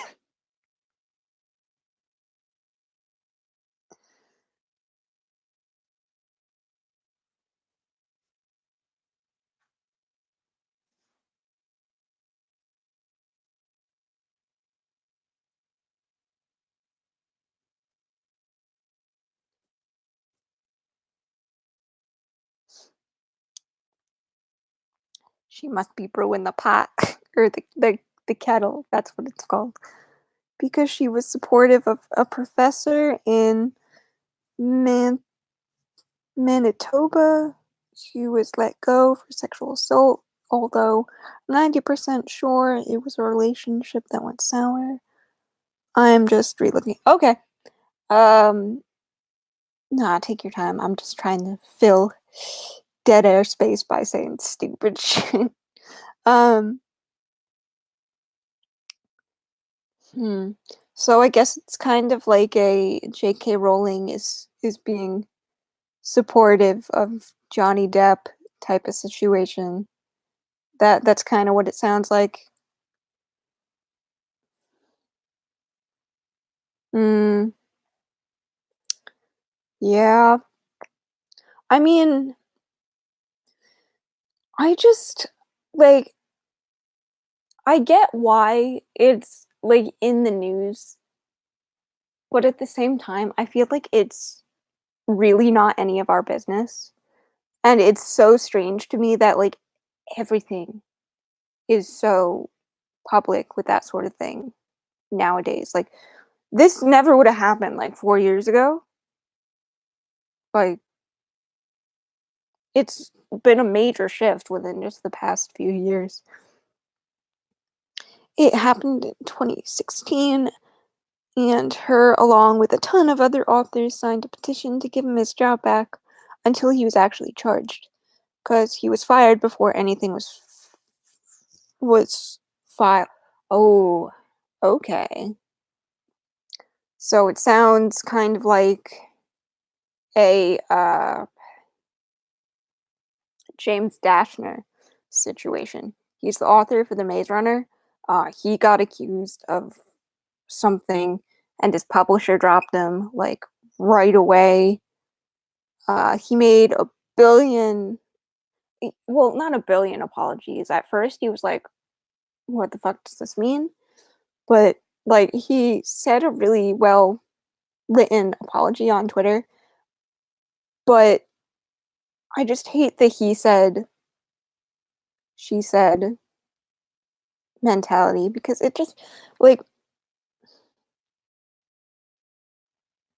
I like believe, like I want to have hope that like all these things are true and people aren't just making it up to get publicity or whatever. But like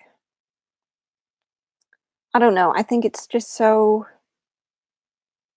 disrespectful to people who have been through really, really tough things in their lives, and it's kind of like now you're just accusing somebody of this terrible thing because you're mad or you want your 15 minutes of fame, you know?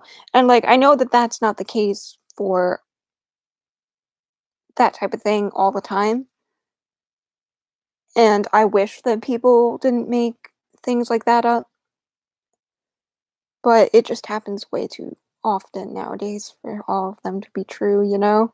And I know that's probably gonna get me into trouble, but you know, this is my channel, this is my stream, and it's an hour and 49 minutes, so hopefully maybe they won't get that far in the video.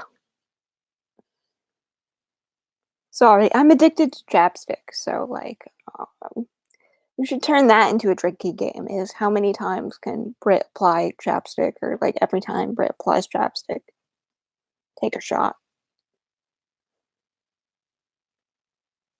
Between that and the booktube newbie drinking game,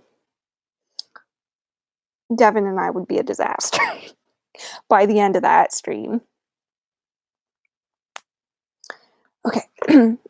So Aaron says, yeah, okay, so she's controversial because she supported due process, which is like fire him if he's guilty, etc.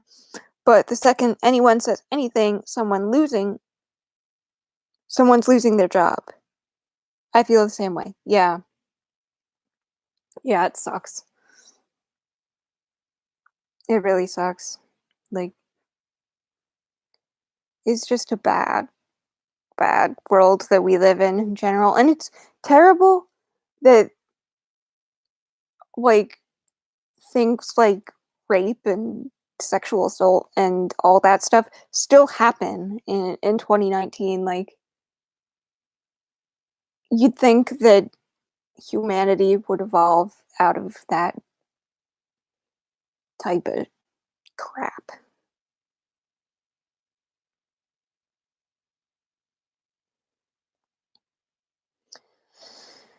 But apparently, it's sad that it still happens, and yeah. I understand companies and brands don't want to be associated with someone who's being accused, but also a lot of people are accused and then through the legal process are found innocent. But oh well, their lives are over from, yeah, exactly, exactly. Which is why, I mean, I don't agree with J.K. Rowling on a lot of things, especially now that she's like retconning everything that in the Harry Potter series. But like, especially with celebrities being accused of this type of stuff, like,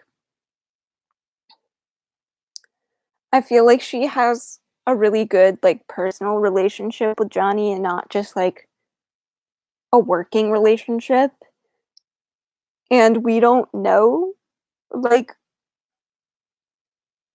we don't know, like, these people on a personal level, so I feel like it's kind of put on display for the world to, like, judge them, and I don't think that's fair. A similar situation happened, with what's her name? The woman that plays Wonder Woman in the Wonder Woman movie. Somebody made an anonymous post that's since been deleted, but like they accused her of like helping somebody sexually assault somebody, and like it turned out that that wasn't true. But of course, the second that was posted, it spread like wildfire throughout the internet, and like everybody was like, "Oh, well, I guess we can't stand Wonder Woman anymore because she's a horrible sexual abuser," and it turned out not to be true. So, you know, yeah. But that's kind of the way that media has always been, unfortunately. And that's one of the reasons why I kind of got of like the film stuff in general, just because it's not a good, like,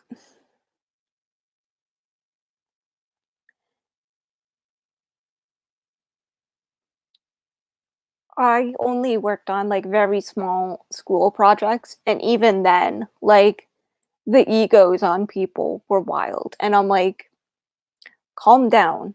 You're in like a community college, like, newsroom. Like, it's not that deep, fam.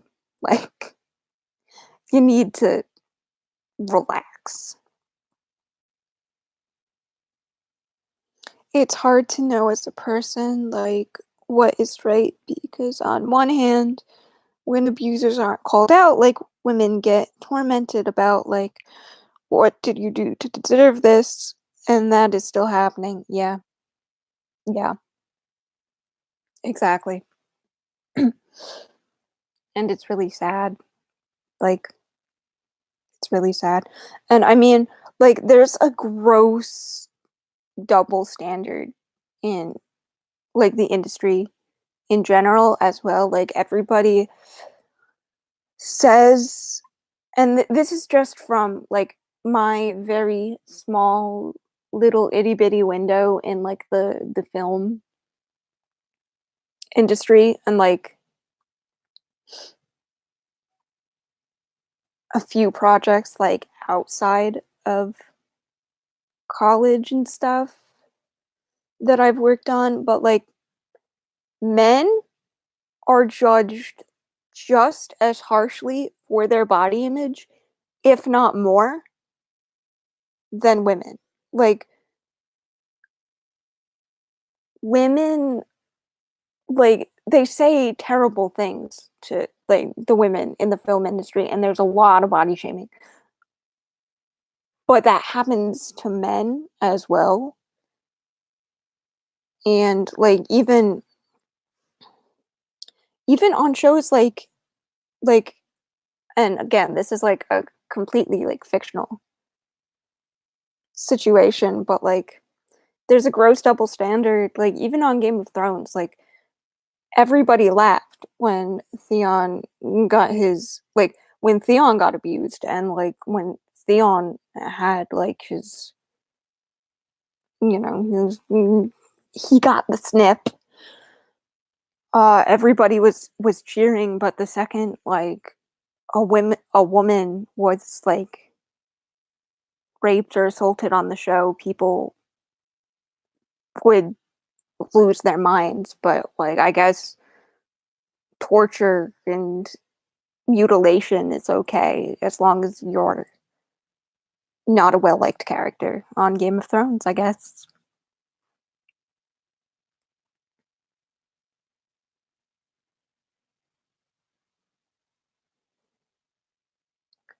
I hear something boiling in the kitchen, and I'm not sure if it's boiling over, and I don't know if my mom is in the kitchen.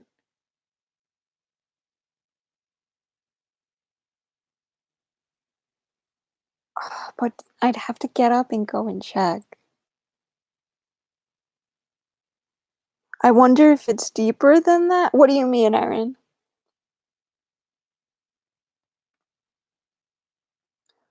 Like, men as boys are always taught that the weaker are the weaker, and it's okay to laugh and belittle them. Like, bully, or yeah, I I definitely agree. And it's sad that we, like, put this type of stuff on people in general. Hold on, guys. I'm gonna go make sure that, like, my mom isn't causing a grease fire in the kitchen. Hold on. I will be right back. Oh, you're in there?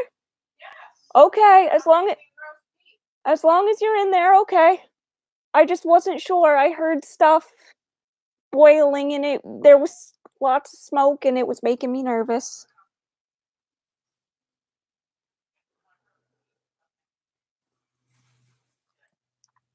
So to see a man being bullied is one thing, but to see a woman in a similarly compromised position is wrong. Yeah, it's a gross double standard. And I mean, if Theon was a more well-liked character, and, like, this is like, my bias aside, like, Theon being my favorite has, like, nothing to do with this opinion. Like, full disclosure, like, if he had not invaded Winterfell, I feel like people would have maybe, like, taken him and the situation a bit more seriously, but because he was perceived as a villain, um, that, like, it was okay because he was a bad guy, and bad guys get their comeuppance.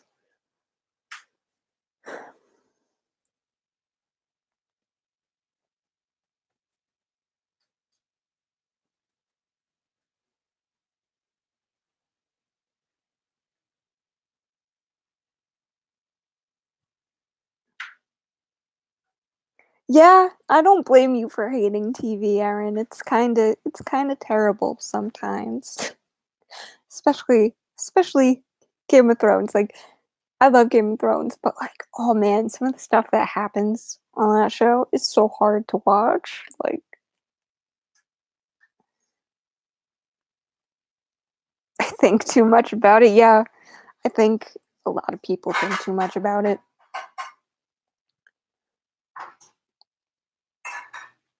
Especially in like the A Song of Ice and Fire fandom, like people go nuts. Like,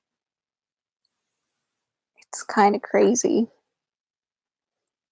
Like, there are days where I just kind of wished I stayed in the bubble and didn't interact with the Game of Thrones community on the internet because I was so happy being in my nice little bubble that wasn't the garbage fandom.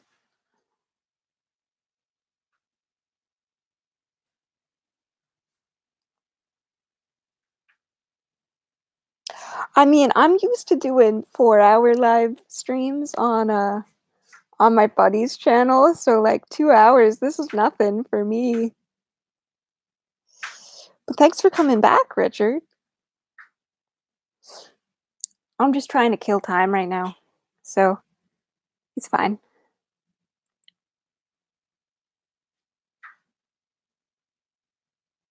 Okay, Erin, I'm probably gonna wrap this up soon anyway. But Richard, we were just talking, now that you're back, we were talking about the double standard on Game of Thrones, where like the second something really terrible happens to a woman, like Sansa's, like rape scene, which was, like whether you like her or not, that was terrible. Um, and how like everybody lost their minds the second like Sansa got raped, but like Theon has an entire season where he, you know, gets mutilated and and tortured, and nobody bats an eye.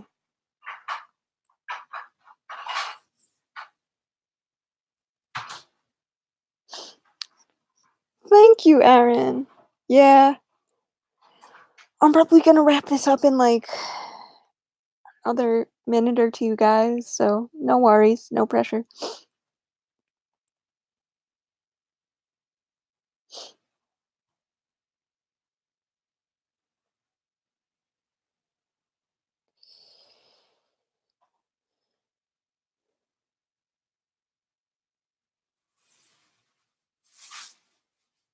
Bye, Aaron. Thanks for coming. I'll talk to you on Boxer later.